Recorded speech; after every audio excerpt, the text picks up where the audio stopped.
변호사님, 요즘 유언대용 신탁에 대해서 관심이 많은데요. 네, 유언을 대신해서 사용하는 신탁. 그래서 유언 대용 신탁이라고 부르고요. 네.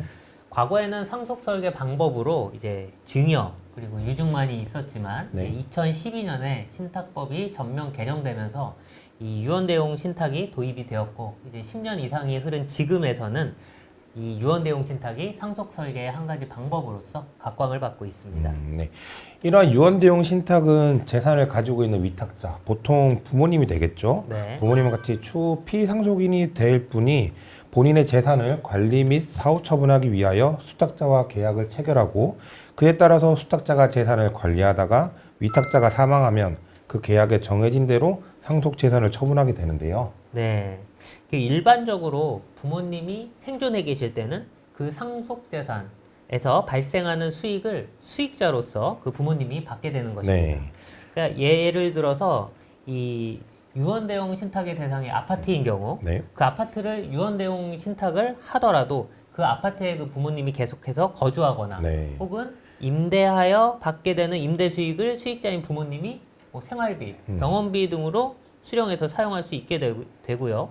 그리고 부모님이 돌아가신 때에는 미리 부모님이 그 유언대용 그 신탁에서 정한 바대로 네. 사후 수익자나 자녀 재산 귀속 권리자에게 그 귀속을 시킬 수 있게 됩니다.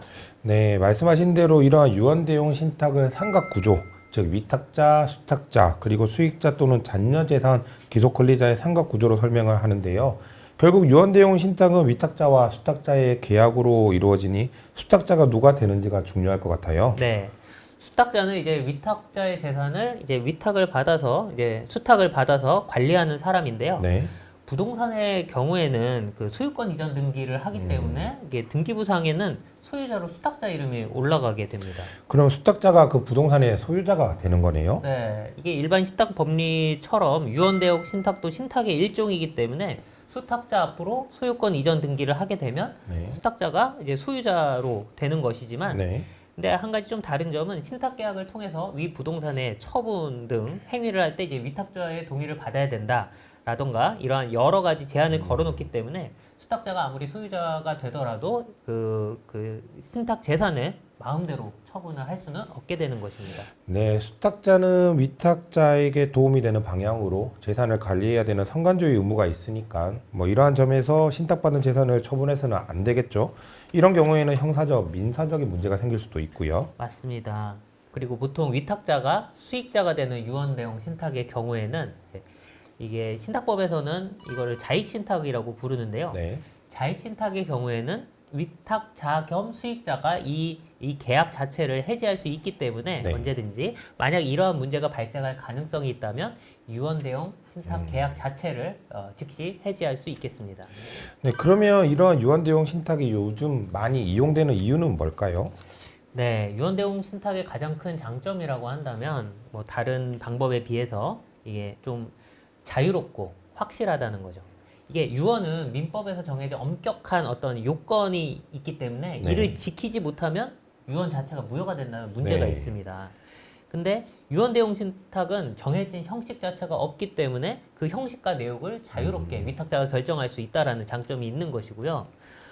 또한 유언은 피상속인이 사망했을 때, 즉 상속 개시에 따라서 효력이 발생하기 때문에 네. 그 전까지 철회 가능성이 있습니다. 언제든지.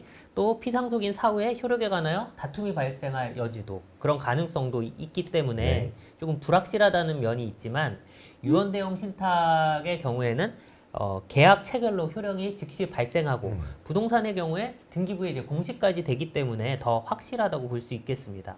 네, 그리고 이 부동산의 경우에 유언대용 신탁에 따른 신탁 등기가 격려되고 만약 위탁자, 즉 피상속인이 사망하게 되면 기속 등기만 하면 되니까요. 네. 자필 유언 등에서 검인을 거쳐야 하는 것과 비교해도 절차상 간단하고요.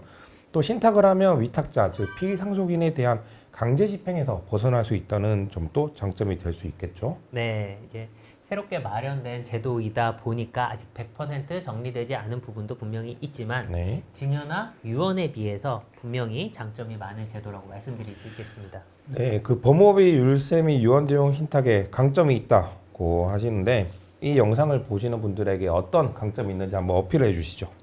예, 뭐 저희 범업인 율쌤은 오래전부터 유언대용 신탁에 관해서 뭐 어떤 관심을 가지고 이에 대한 연구를 충분히 해왔으며 실제 다수의 유언대용 신탁계약 체결 그리고 처리를 진행한 바 있습니다.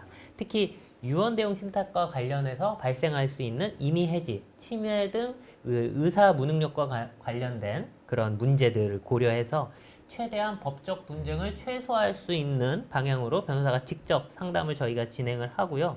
유언대용 신탁 등기 역시 저희 자체의 등기팀을 통해서 보다 좀 합리적인 가격으로 진행하여 원스톱 서비스를 진행하고 있습니다. 이러한 점이 저희 법무부 율쌤의 강점이라고 할 수 있겠죠. 네, 상속 설계를 좀 더 자유롭고 확실하게 할 수 있는 유언대용 신탁, 혹시 이와 관련해서 궁금한 점이 있으시면 언제든 법무부 율쌤으로 연락 주시기 바랍니다. 감사합니다.